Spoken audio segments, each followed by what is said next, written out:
E estamos de volta ao nosso debate sobre o processo de privatizações do Estado e que foi hoje consolidado com a comunicação do Governo sobre o pacote das empresas que estão selecionadas e que vão ser privatizadas até 2022, portanto até o fim desta legislatura. Aqui nos estúdios eu tenho Manuel Duque, Walter Barros, José Oliveira e Carlos Aldo Carvalho. Manuel Duque, ex-ministro da Indústria entre 96 e 99. Pergunto-lhe em relação a algumas dessas empresas 195 que foram selecionadas para serem privatizadas, algumas delas envolvem, digamos, tecnologia muito complexa. Falo, por exemplo, da indústria têxtil. Será que vamos ter, antes de elas serem vendidas, alguma auditoria, alguma observação técnica por aí, enfim, por parte, digamos, do Estado? Quem é que vai gastar para, digamos, verificar a condição e a qualidade dessas empresas? Sim, há empresas, as indústrias têxteis, neste caso a SATEC no Dondo, Testang 2 e África Têxtil, a Testang 2 em Luanda e a África Têxtil em Benguela, foi feito um investimento, portanto, extremamente grande, quer dizer, mais de $1.000 milhões. E é claro, o empreiteiro japonês, financiamento japonês e a tecnologia utilizada é efetivamente ponta. Nós temos, por exemplo, já algumas informações, enfim, de alguns parceiros tecnológicos que dizem que antes de comprarem as empresas ou se candidatarem, digamos, à aquisição, eles vão necessariamente querer fazer uma auditoria técnica para saberem que estão os equipamentos que estão parados há 3 ou 4 anos, não é? Ou seja, as empresas ainda não arrancaram. Mas o mais grave esta perspectiva da indústria têxtil é que se devia ter visto isto numa perspectiva de cadeia de valor. Porque o que é que acontece? Reabilitam as indústrias têxteis e não há algodão. Não há algodão. Ou seja, estas questões também têm que ser consideradas. Ou seja, quem vier para cá não vai certamente portanto, gerir uma indústria têxtil sem algodão. É necessário que, efetivamente, se resolva também esse problema. Ou seja, é preciso também ter esta perspectiva de cadeia de valor quando se pensa na privatização de indústrias destas. Eu, na minha opinião, este processo das indústrias têxteis tinha que ser um pouco diferenciado dos outros. Tinha que se fazer mesmo digamos, um roadshow dirigido a investidores, enfim, interessados não só na parte de teste, mas também na parte da produção, ou arranjar parceiros que fizessem isso. Eu lembro que há tempos, por exemplo, em relação à SATEC, surgiu alguém que inclusivamente sugeria o cruzamento de participações, que ia fazer algodão em Malange e teria uma participação na SATEC. E a SATEC teria ou seja, quem ficasse com a SATEC teria uma participação digamos, em quem fosse fazer algodão, neste caso seria na Baixa de Cassange. Faz todo o sentido, porque é aquele corredor, portanto, Malange, Coisa Norte. Eu lembro-me que no passado, e ainda existia a indústria têxtil, em que uma das coisas que na altura se fez foi falar com as indústrias têxteis no sentido delas promoverem a produção do algodão. Isso estava já a ocorrer, ou seja, é preciso cuidar desse aspecto. E depois, a ideia em relação à indústria têxtil, também acho que houve aí no erro, digamos, estratégico, porque Angola, a indústria têxtil angolana não tem possibilidade nenhuma de concorrer com tecidos da Ásia e outros países. Eu pelo menos sempre defendi que se deveria, o que nós temos bom é o algodão e a fibra. Devíamos investir mais nos cambriquitos, nos cobertores e nas gangas e também, no fio do algodão, exportar o fio e o algodão de escaroçado. E em relação aos tecidos, não temos hipótese nenhuma de concorrer portanto, a nível internacional. Ou seja, o problema é que quando se fala na privatização de uma indústria é preciso reequacionar todo o setor. Ou seja, é preciso... Há aqui um conjunto...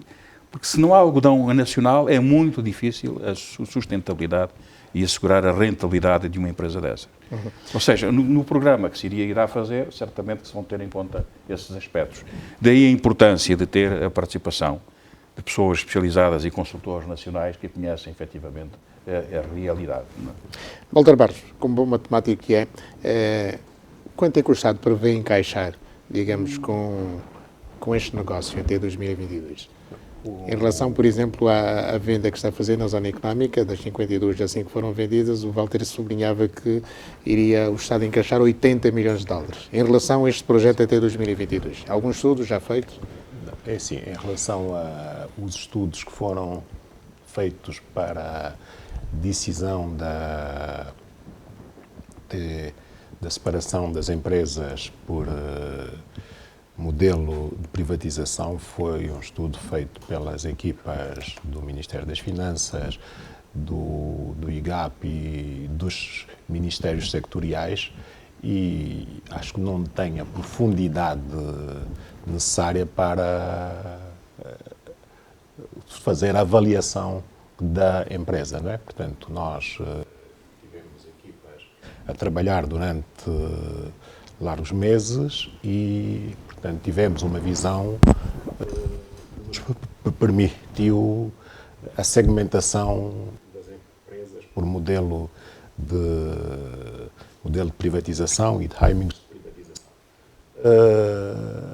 Agora, o processo, a partir do momento que se pegar numa empresa, na primeira empresa que vai entrar para o processo de privatização, nós vamos ter uma equipa com consultoria, com escritores de advogados, com bancos de investimento, a trabalhar, e aí vai haver uma avaliação técnica da empresa. Portanto, aí vamos ficar com um valor que vai ser o valor de referência desta empresa. Nós não temos, neste momento, um valor, em termos de um valor global, possamos dizer que esta é a expectativa do Governo em termos de arrecadação de receitas. Eu acho que aqui nós temos sempre que considerar que neste programa o ganho maior é os ganhos económicos que nós vamos ter no futuro, em termos de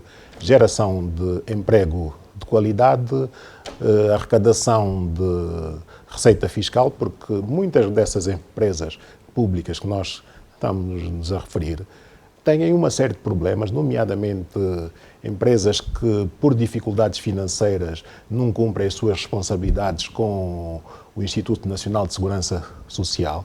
Algumas delas não cumprem as suas responsabilidades com a AGTE. Portanto, há aqui uma série de responsabilidades e uma série de problemas que são custos para o Estado que não são visíveis no dia a dia da nossa economia. Portanto, admitindo que uma empresa que esteja com esse tipo de dificuldades é adquirida por uma entidade privada que acredito que vai reestruturar a empresa, que vai pôr a empresa a funcionar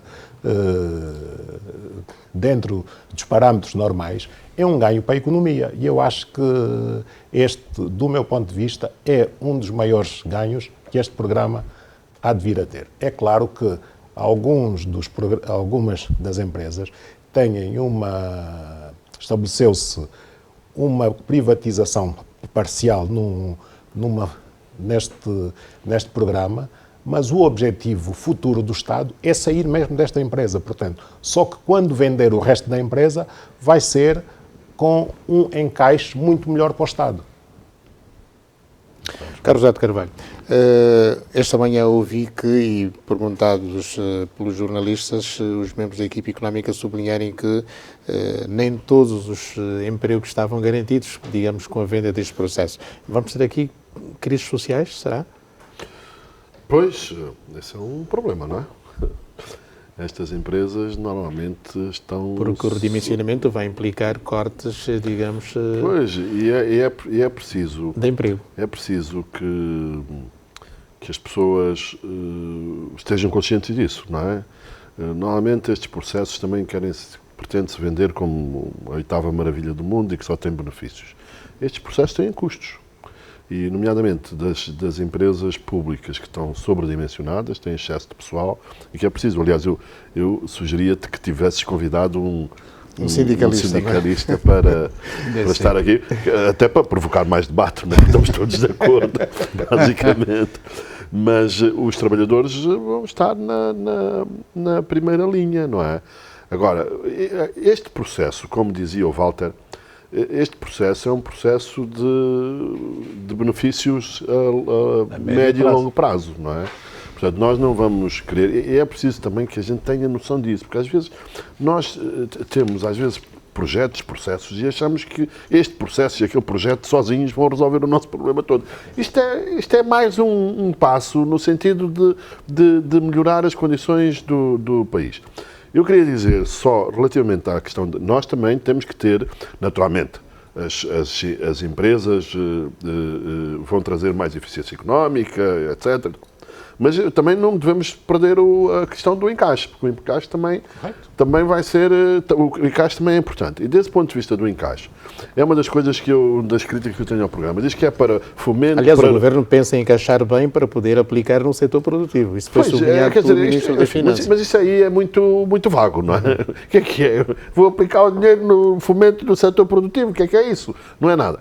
Eu acho que devia de ser reservada uma parte das receitas para a amortização da dívida pública. Acho que devia de estar previsto expressamente 20%, o que quer que fosse, para abater na dívida pública. Acho que vai ser fundamental o lançamento, e eu acho até que foi uma escolha feliz a ENSA. Se calhar não, enfim, não tinha pensado no assunto, mas depois quando comecei a pensar, se calhar não havia mesmo nenhuma alternativa à ENSA para inaugurar este processo. O setor financeiro é uma empresa bem gerida, não se conhecem, apresenta contas, não é? Sim. Que é o fundamental. Resultados positivos. E resultados positivos, e portanto, e vai ser muito importante este primeiro arranque, esta primeira empresa que vai ser privatizada, até para servir de exemplo para aquelas que venhem aí. Mas, repito, e a tua pergunta, eu acho que nós vamos ter problemas com trabalhadores, e nós já temos uma taxa de desemprego elevada. Agora, a única coisa que é preciso é mitigar os eventuais efeitos. Por exemplo, quando se vai dispensar pessoas, recorrer a sistemas como pré-reformas, enfim, todas estas coisas. Pagar os salários em atraso. Pagar os salários em atraso. E, portanto, tentar minimizar os estragos, porque os trabalhadores das empresas serão seguramente... Agora, também, a verdade, eu não sei se dentro destas 195 há algumas empresas que os trabalhadores estão lá, mas não recebem, não é? Não recebem salários, e, portanto, vai ser importante esta questão dos trabalhadores, e vai ser importante também trazer os sindicatos e conversar com os sindicatos e fazê-los sentir parte deste processo, que é uma crítica que eu tenho feito relativamente em geral. Eu estou de acordo estou de acordo com as políticas do lado da oferta. Vamos ajudar as empresas, porque depois as empresas investem, investindo criam emprego, e a economia vai, por essa via, vai se desenvolver e vamos criar mais emprego. Mas eu tenho visto muita falta de participação dos trabalhadores e dos sindicatos nessas coisas todas. Aliás, os sindicatos agora os trabalhadores estão a ser vítimas, querem mudar a lei da greve, querem fazer essas coisas todas. E, portanto, eu achava muito importante que se trouxesse os sindicatos e que se fizesse com que os sindicatos se sentissem parte disso. Esse diálogo todo do Presidente com os empresários é importante, sem dúvida absolutamente nenhuma, mas eu não vejo ninguém a falar dos trabalhadores, não vejo ninguém a falar dos sindicatos. Eu acho que é muito importante trazer esse lado, o lado dos trabalhadores, para todos estes processos, porque sem trabalhadores também não há economia. Mas pelo que eu vi esta manhã, penso que os trabalhadores agora vão entrar em muitas das estruturas acionistas destas empresas. Pois, isso é uma das coisas. Mas Amílcar, tanto quanto eu são 7, a bolsa, através da Bolsa são 7 só, não é? Uhum. Sim. Do tipo de alienação? Acho que são 9. São 9. Sim, são 9.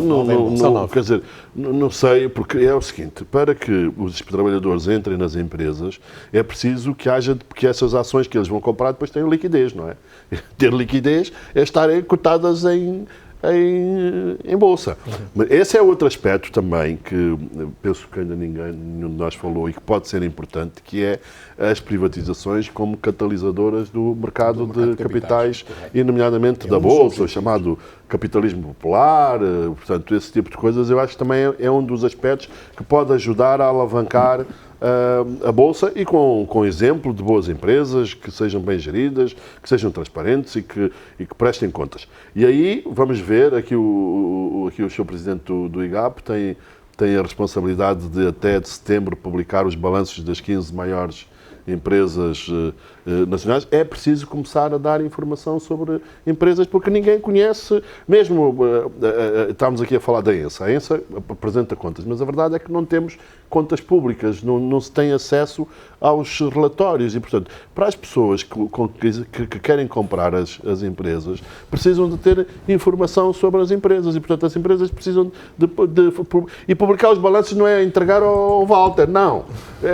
Não é entregar ao IGAP, é publicar, justamente pôr na internet para que todos nós possamos consultar as contas dessas empresas, não é? Agora vamos falar da alienação.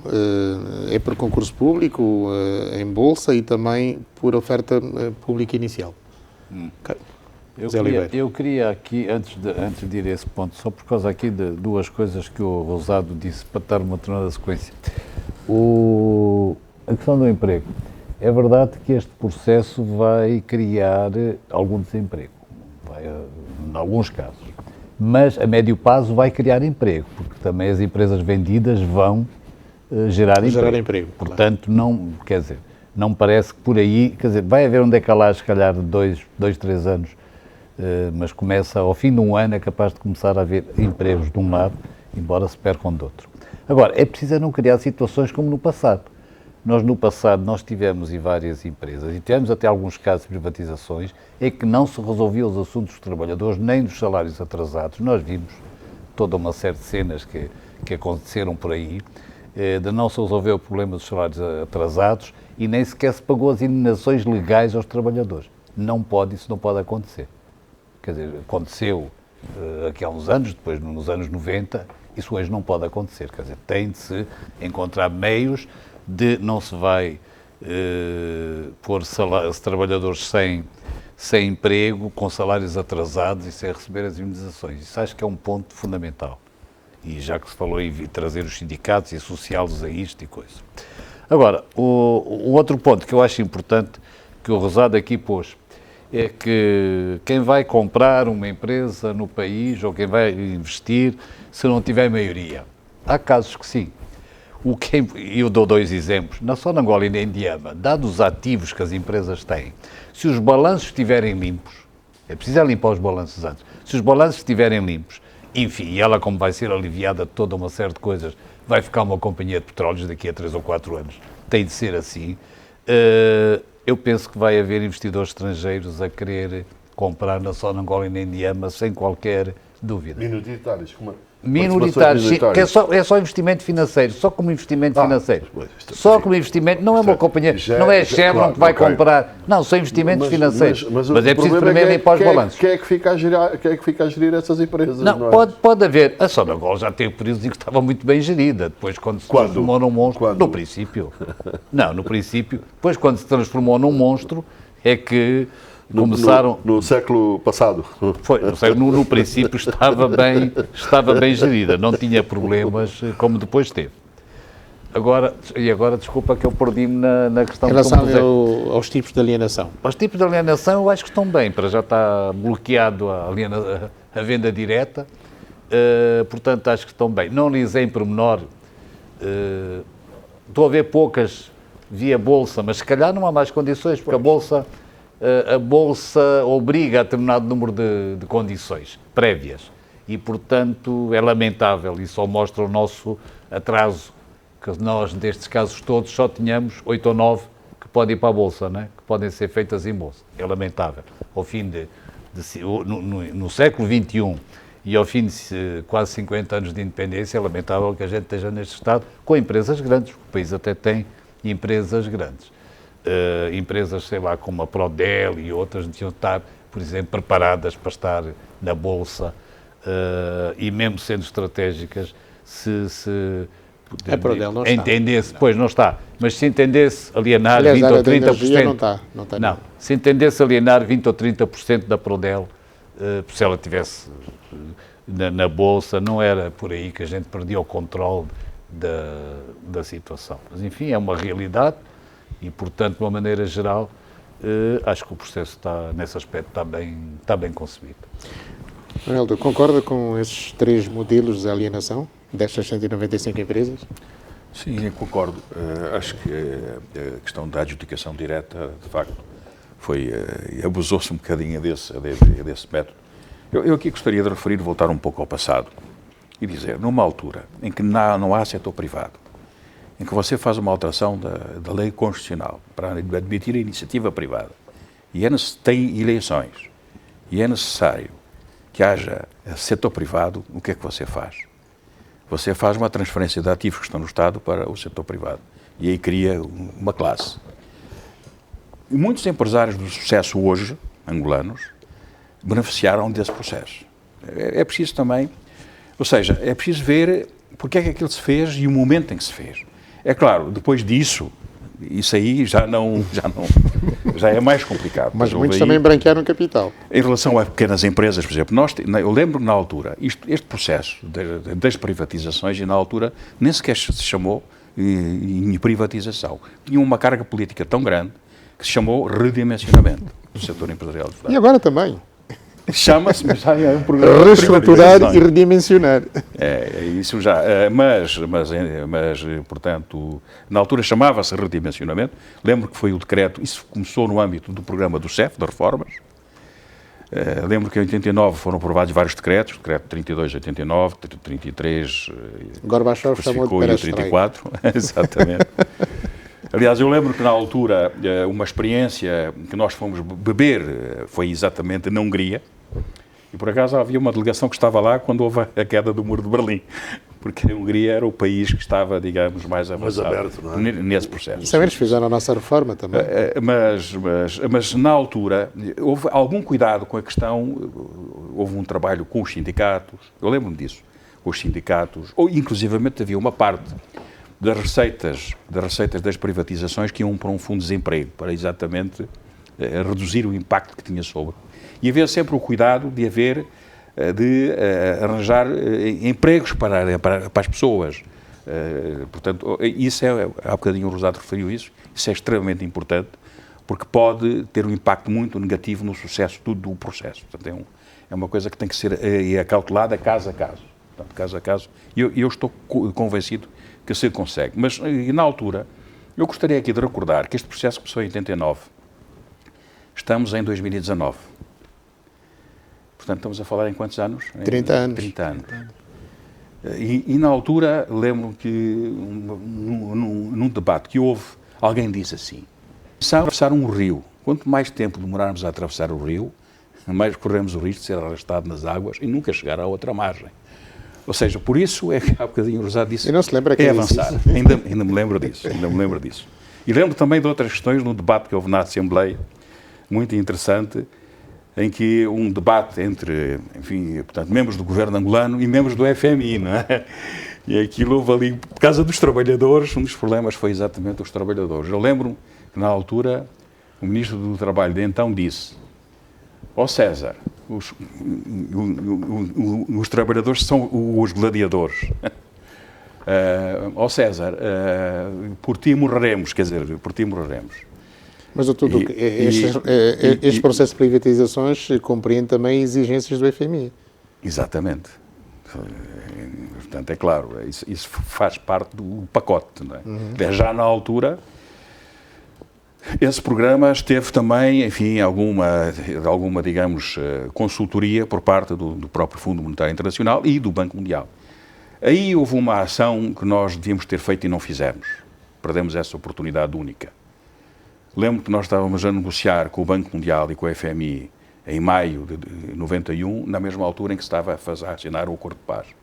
Eu lembro que na altura com o Banco Mundial havia um programa que eles tinham sugerido que fizéssemos, que era adequar todo o quadro legislativo à nova realidade.